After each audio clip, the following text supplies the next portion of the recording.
As palavras karma e mesmo a palavra destino, a palavra missão e tarefa, mesmo no vocabulário usado pelos espaciais, elas adquirem conceitos diferentes. A palavra karma não aparece em nenhuma mensagem extraterrestre. Pelo menos das que eu tenho, não existe isso. Nenhum poema se refere a karma. Karma é um conceito que a gente vai buscar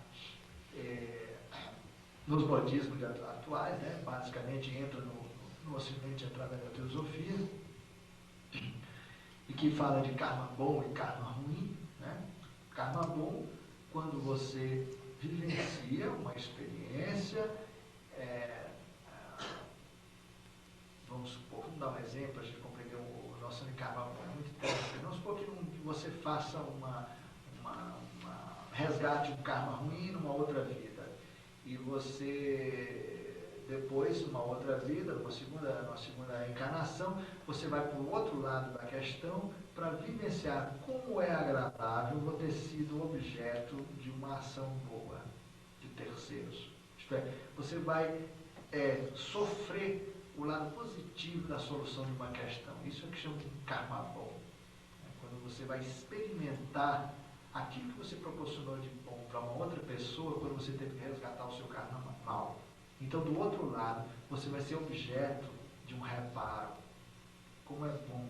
Então, isso é um estímulo para que a gente possa sempre trabalhar no sentido da solução das nossas questões com terceiros e com a coletividade de modo geral, para nós aprendermos também a estar do outro lado e recebermos essas situações. Sermos objeto de, vamos dizer assim, justamente do cuidado de terceiro, da atenção de terceiros, enfim, nós estamos do outro lado. O karma bom é uma experiência que muito poucas pessoas estão vivendo, elas estão colhendo o resultado de suas correções de outras vidas, estão reencontrando pessoas com quem tinham débito, foram solucionados e agora estão exatamente numa outra situação para ver como foi bom para aquela pessoa, porque está sendo bom para ela, né, ter sido objeto dessa atenção. Isso, claro, colocado de maneira muito simplificada, gente. O karma inclusive na maneira como vem sendo adotado pelo Espiritismo, é uma coisa meio olho por olho, dente por dente, né? Você matou, vai ser morto. Aquela coisa de você experimentar a mesma coisa que você, o resultado direto da sua ação, ou passar por uma experiência que você produziu, que você provocou, para que você possa compreender melhor aquela situação e não repetir aquele procedimento. Isso é uma visão muito simplificada. O fato é que nós temos um conjunto de aprendizados compulsórios que estão determinados como um programa de curso, um vestibular, um conjunto de situações que você terá que viver. Não é determinado as circunstâncias, mas a natureza da experiência. Então, não se trata de dizer, não, karma, por exemplo, se você derrubou um tijolo, um jarro de planta na cabeça da velhinha que passar lá embaixo, você na outra vida vai ser a velhinha e o mesmo jarro vem lá de cima na sua cabeça. Não se trata disso. Na verdade, a vida coloca circunstâncias, isto é, contextos, pessoas, situações, etc., para que você vivencie e tenha resultados de compreensão. Então, o programa compulsório, ele não determina as circunstâncias. Ele não vai dizer, vai estar essa pessoa aqui, essa situação, etc., vai acontecer exatamente o que aconteceu na outra vida. Não se trata disso. Trata-se, sim, de você vivenciar a mesma natureza de experiência. É espiritual o resultado. Não se trata de repetir a mesma história. Embora, daí a simplificação, muitas dessas circunstâncias são muito parecidas realmente. Então, por isso que há essa simplificação no sentido de dizer, se você matou, morrerá um dia. Né? É muito mais para que a gente possa entender com facilidade, mas as coisas não necessariamente são assim. E existem também maneiras distintas de você aprender uma coisa. Você pode viver uma experiência espiritual de maneira concentrada, como pode vivê-la de maneira dispersa ao longo da vida. Né? Uma coisa muito mais cronificada, outras coisas, enfim, diferentes, permitem soluções diferentes. Mas, dentro da nossa faixa vibratória, nós temos uma parte que é um programa compulsório que você decidiu antes de nascer. Se estabelece uma série de coisas, de circunstâncias, que vão favorecer o aparecimento de situações que vão te levar a níveis de consciência que você precisa resolver. Os níveis de consciência nossos, gente, representam coisa absolutamente prática. Eu diria que são quase que equipamentos que você incorpora na sua realidade. Como? Esse tal famoso corpo etérico, que é o corpo interdimensional, ele liga o físico aos corpos de ordem superior, né? Ao corpo áurico, astral, mental, etc, etc. Muito bem, são nossos veículos de manifestação.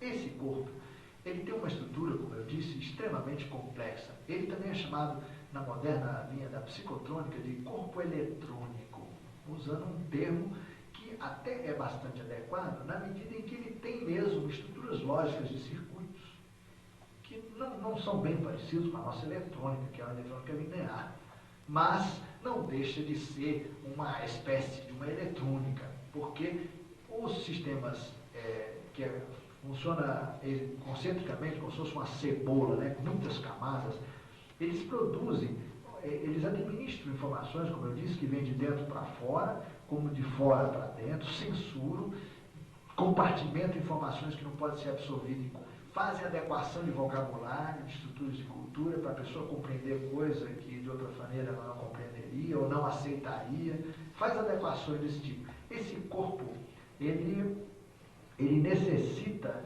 de experimentar padrões vibratórios no campo afetivo, emocional, do tato, do contato, etc, etc, que são situações criadas pela vida para serem acionados.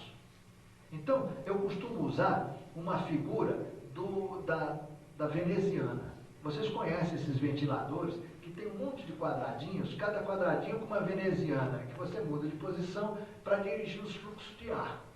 Então vamos supor que você olha, o seu ventilador ele tem um determinado arranjo, uma configuração qualquer que está indo um pouquinho de vento para lá, outro para baixo, etc.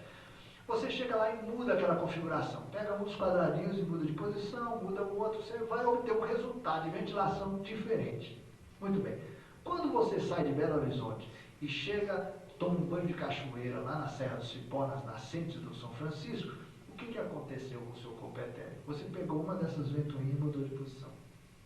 Então, todas as informações que vêm de dentro para fora ou de fora para dentro vão passar por uma configuração, isto é, por uma grade eletrônica diferente daquela que existia antes. Você está, nesse momento, incorporando ao sua estrutura de gerência de informações espirituais uma solução diferente, que vai contemplar energias, as mesmas energias, de maneira diferente. Você volta para Belo Horizonte, tudo que você vai vivenciar em Belo Horizonte, nos mesmos lugares, a mesma família, os amigos, etc., vai passar diferente para você. Você vem mudado. E você vem mudado e muda também. Por quê? Porque as energias suas que vêm de dentro para fora vão chegar nas pessoas mudadas. Porque a gretinha do seu ventilador está mudada. As pessoas vão olhar para você, você está tão diferente. Você está tão bonita hoje. O que aconteceu? Você está com uma energia tão legal. A pessoa dorme diferente. Ela começa a demandar alimentos diferentes. Ela aumenta ou diminui sua quantidade de líquidos, de suco, de alimentos com frutos, ácidos, básicos. Ela altera um monte de coisa por causa de uma vivência. Uma vivência. Uma pessoa, às vezes você encontra uma pessoa, dá um abraço, faz um carinho especial, você altera o seu ventilador. Você monta uma estrutura diferente na pessoa, ela muda. Ela já não é mais a mesma a partir dali. E precisamos ter consciência disso. Bom, então, essa estrutura desse ventilador, ela pode mais ou menos rapidamente se alterar conforme a nossa própria disposição de fazer circular por esses sistemas energias, situações que habitualmente não nos diz respeito, não temos o costume, né? No campo, por exemplo, da afetividade e da sexualidade, talvez seja um dos campos que mais altera essas estruturas. A pessoa que está mal resolvida no campo afetivo sexual, ela está com suas grévulas enferrujadas. Não muda de posição. Tem que mexer nisso. Tem que virar a mesa nesses setores para poder conseguir alterações de profundidade, de nível, de qualidade, para que ela comece a filtrar as mesmas informações de maneira diferente e o que é mais incrível, permitir com que energias que ela não conhecia comecem a circular por ela. acionando sistemas que estavam antes completamente ociosos, não funcionavam. Além desse modelo das gretas de ventilador, eu precisava conversar com vocês, a gente vai distinguir um pouco de tarde, dos plugs, né?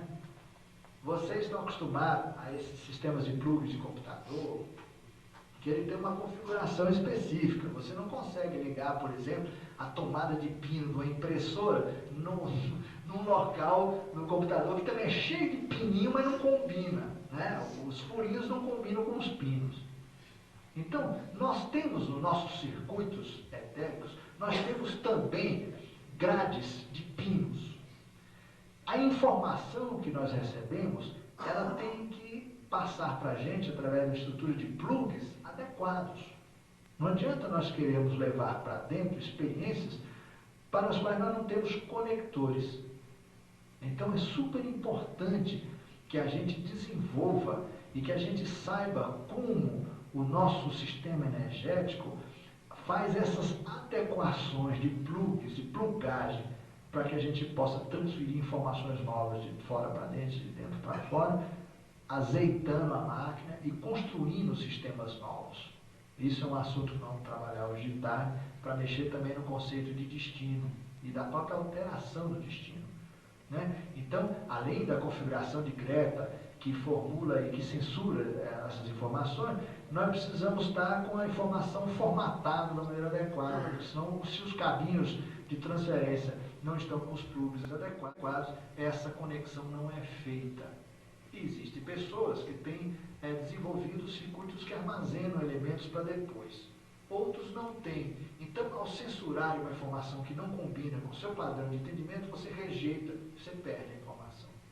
Então, nós temos que desenvolver a abertura necessária. Isso é chamado na psicologia. Se você tem um certo jogo de cintura, flexibilidade, para ter acesso a muitas informações, mesmo que você não aceite e não compreende, mas guarda.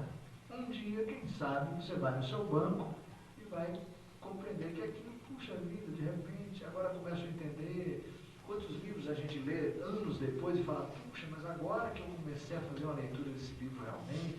Então, são pessoas que têm banco de dados e tem pessoas que não têm banco de dados. E nós precisamos saber construir banco de dados. É muito importante o banco de dados para não nos levar a posicionamentos radicais. As pessoas que têm excelentes bancos de dados, o brasileiro tem culturalmente vastos bancos de dados. Ele comunga na Igreja Católica domingo de manhã e conversa com o preto velho à noite, ou incorpora, né? Então ele tem banco de dados, ele tem um tremendo do banco. Agora, é necessário que a gente tenha memória RAM também. Não adianta a gente não saber processar isso, não tem espaço interno para processar esse negócio. Nós precisamos disso. Isso tudo são coisas que a gente precisa desenvolver, né? E na base dessa coisa toda está a questão do medo, está a questão da ansiedade, né? São questões que nos privam desse crescimento, né? Nós precisamos aprender sobre essas coisas. Bom, os ETs, então, como eu disse, não trabalham com o conceito de karma, eles usam essa coisa da programação compulsória, aquilo que você decide antes de nascer para aprender, para vivenciar. E temos a nossa faixa de livre-arbítrio, que eu tenho chamado de livre-arbítrio. Os ETs dizem, não dão esse nome, eles apenas dizem que há uma faixa vibratória em que nós podemos exercer o nosso livre discernimento.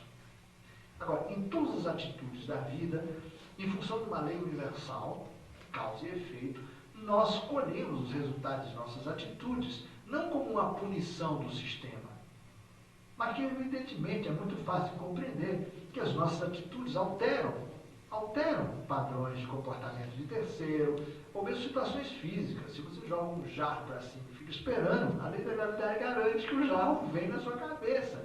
Não se trata de punição. É uma questão de compreender como o sistema restabelece uma ordem que foi retirada da sua situação de estabilidade. Ao você provocar um sujeito de pavio curto, é muito certo que você leve o seu nariz amassado para casa.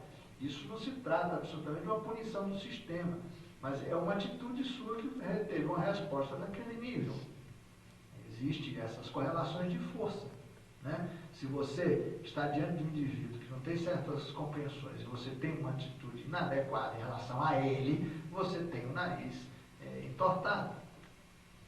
E em muitas outras situações pode ocorrer esse tipo de inadequação na comunicação e você obter resposta, incluindo no plano social, de modo geral, atitudes que nós tomamos ao longo de nossas vidas, pessoas desonestas, acabam depois colhendo, atraindo para si situações dramáticas de vida em função mesmo da maneira como agiram, das atitudes que tiveram. Então o sistema tem essa capacidade de resgatar a sua condição de ciclo perpétuo.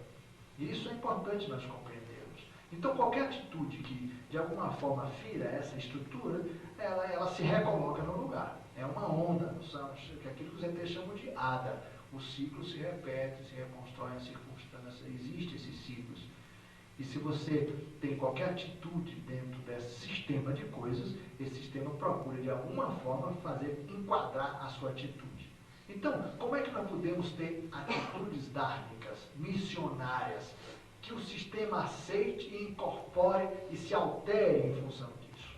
Aí que é o grande lance que a gente vai conversar um pouco, né? Como é que nós podemos ter atitudes que o sistema não rejeite, pelo contrário, assuma?